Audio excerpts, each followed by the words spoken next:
Hey guys, my name is Ville Tikkanen and I'm very proud to be a part of Me Vienna 2026. What will you teach the people there, Ville? Well, I think my sort of what I will be touching on will be related to sort of the progressive modern metal playing, I think, and sort of the aspects related to, rhythm, technique, the tones, and maybe something like the note choices and, all these sort of central topics around this genre and this topic in itself. Why do you think should people come to such a camp instead of learning these things in online sessions?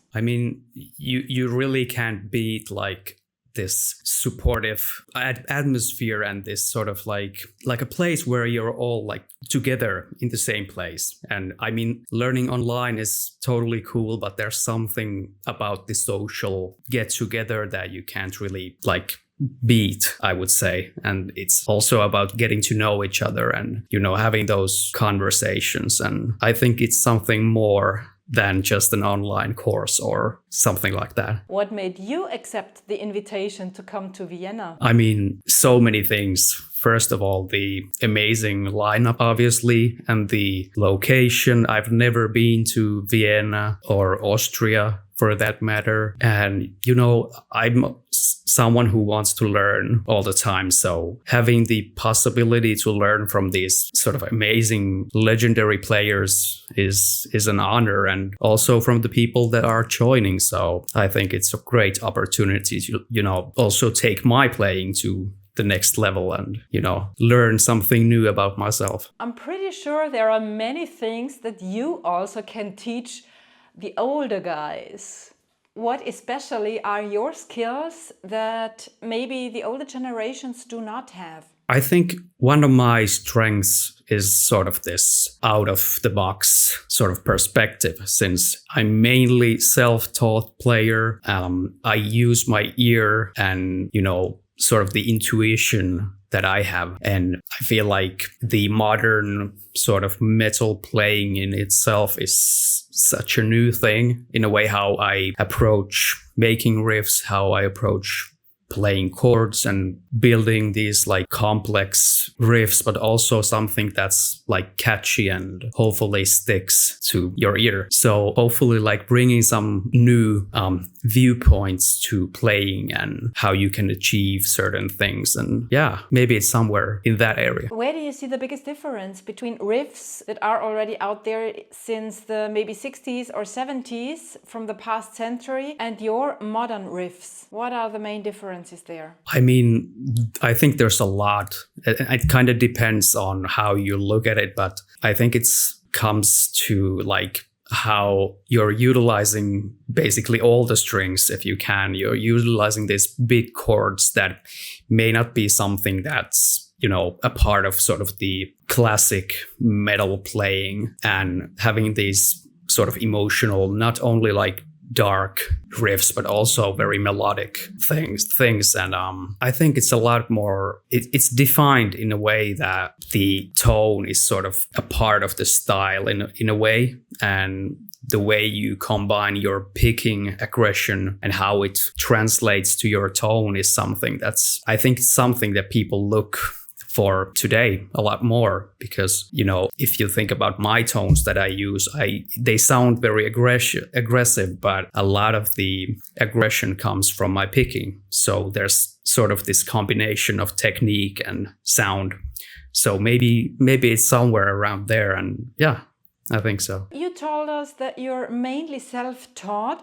Does music theory still play a certain role, or are you totally going on your ears and your emotions when you are composing? Well, I do rely heavily on my ear. That's for sure. But obviously, I feel like I know enough right now to be able to express those ideas that I have. And, I make the guitar tabs for everything I play on Instagram, and I share them to people so everybody can learn them. So I feel like I have enough information right now to, understand sort of what I'm doing, but also communicate somehow to other people that they can understand. But it has its limitations, that's for sure. But I feel like right now I'm in a pretty good place where nothing is like hindering my playing. Talking about Instagram, Ville, you are one of these persons having a bunch of followers, and sometimes it feels to me as if the number of followers, the number of likes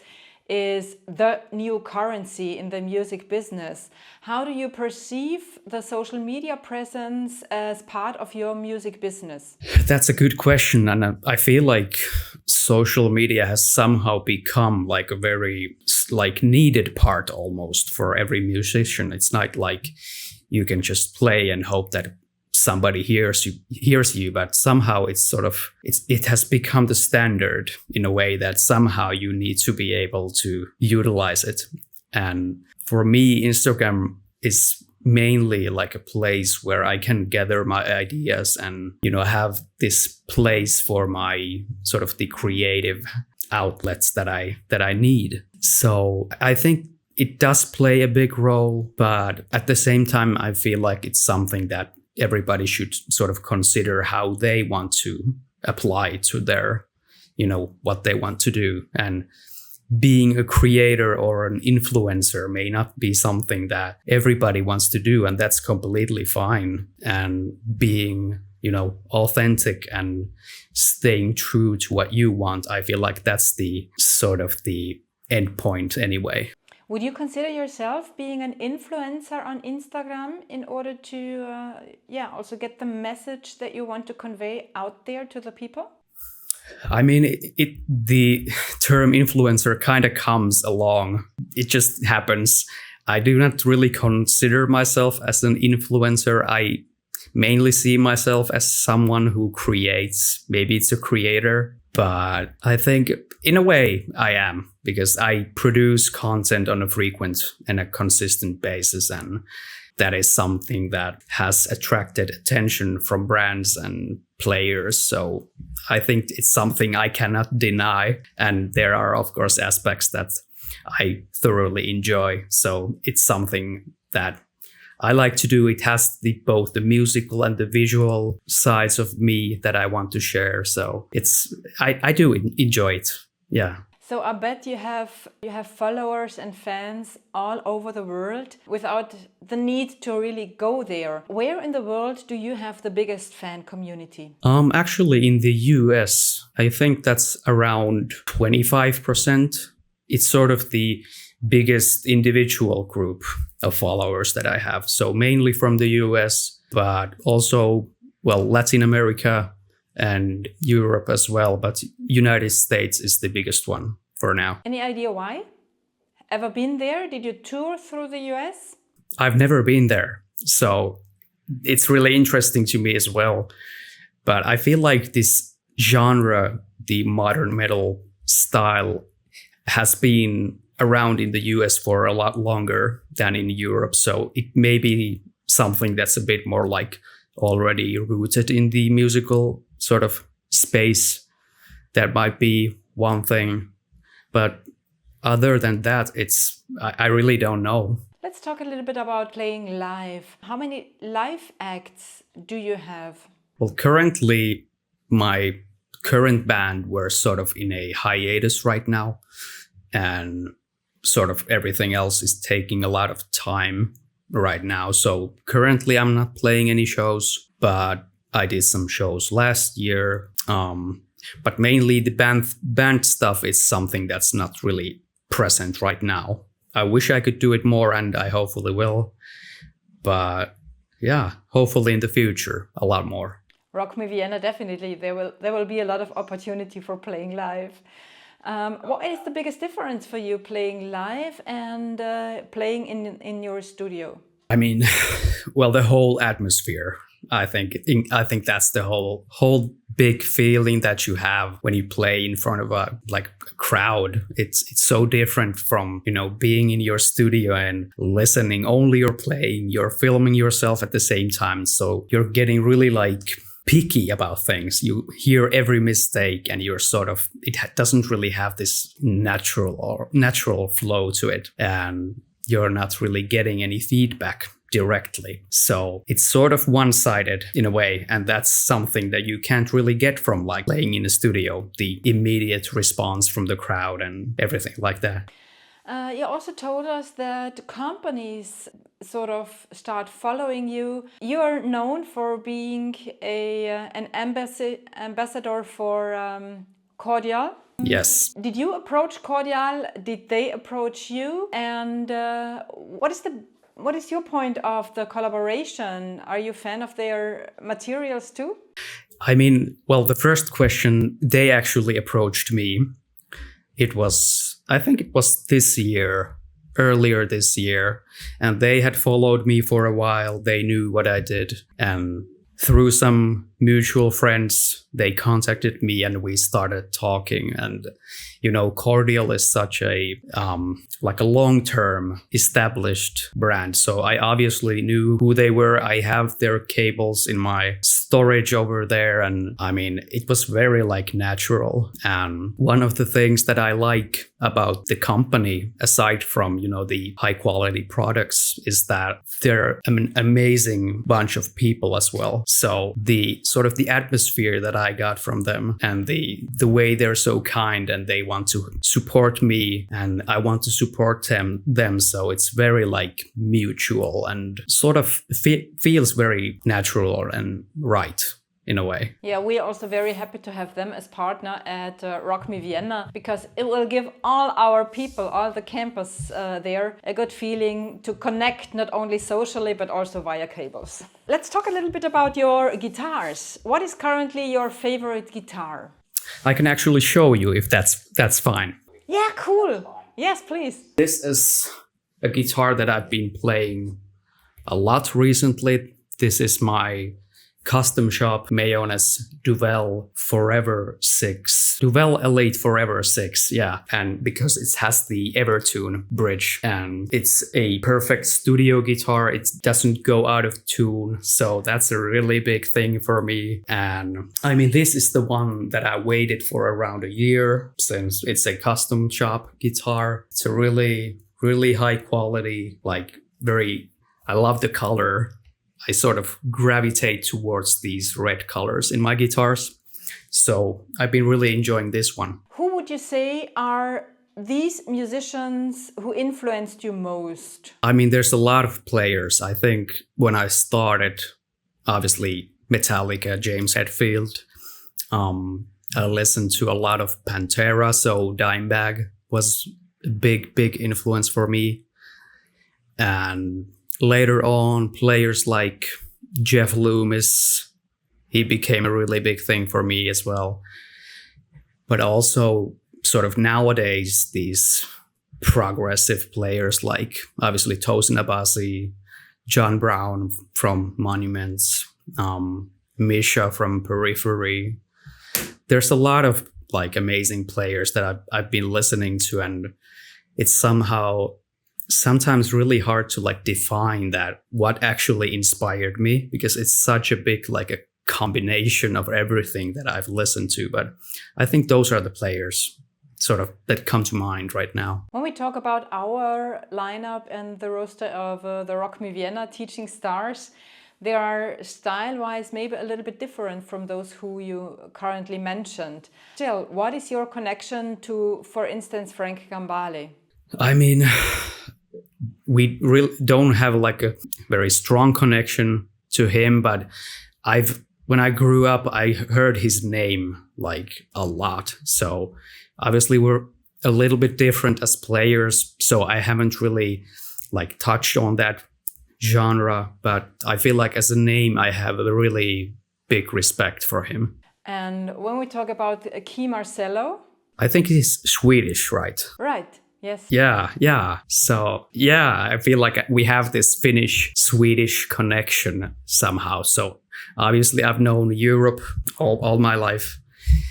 And actually, later on, I just started looking into, who are the players?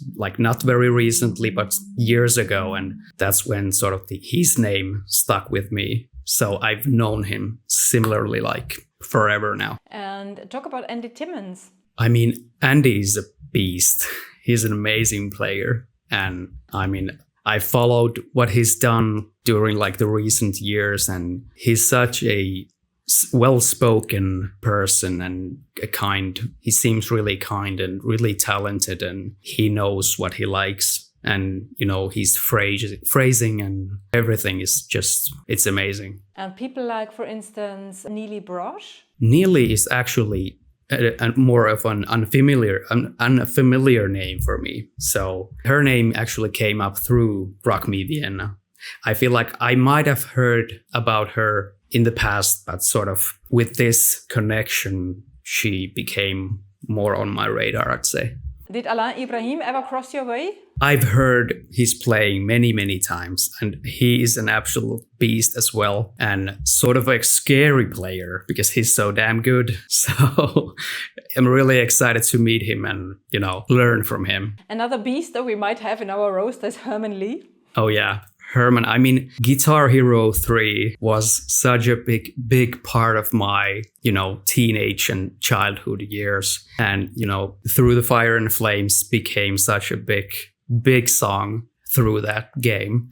So Herman has sort of been this legendary name for me as well throughout all these years. And yeah, amazing. He's amazing. Yeah, we are also very happy that he's the host of Rock Me Vienna. And we'll do masterclasses and concerts and teachings and all the things. Did you ever hear about Josh Meader? Oh, yes, I've heard. And I've seen his videos many times. And wow, what a player. I feel like he can play anything. Even though his style is slightly different from yours. Yes, yeah, exactly. I mean, I feel like whenever I see his videos, it's like, this guy is from another world. Like, he's so damn good. And Angel Vivaldi?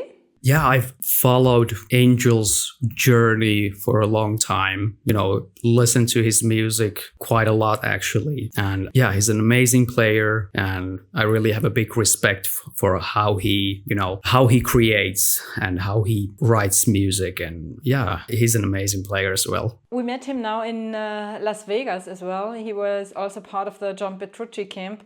And what I liked about him was not only his playing, but also the way how he interacts with the audience. That's really amazing. To me, he's a complete artist. Oh yeah, I've seen so many videos about him. Like, he has this sort of very approachable, but also very like wise personality to him. And he's a really good, like, as an instructor. That's like a teacher. He's the guy. We are also very happy to have him with us in Vienna. Vienna 2026. It all starts on March 29. Until then, there will be a couple of months to go. What is on your agenda until then? I'm looking to, make music. That's always on my radar, and making more videos, hopefully doing some live events as well. Yeah, I got a lot of demos that I'm about to do, pedal videos and amp videos and guitar videos. So it's looking pretty busy.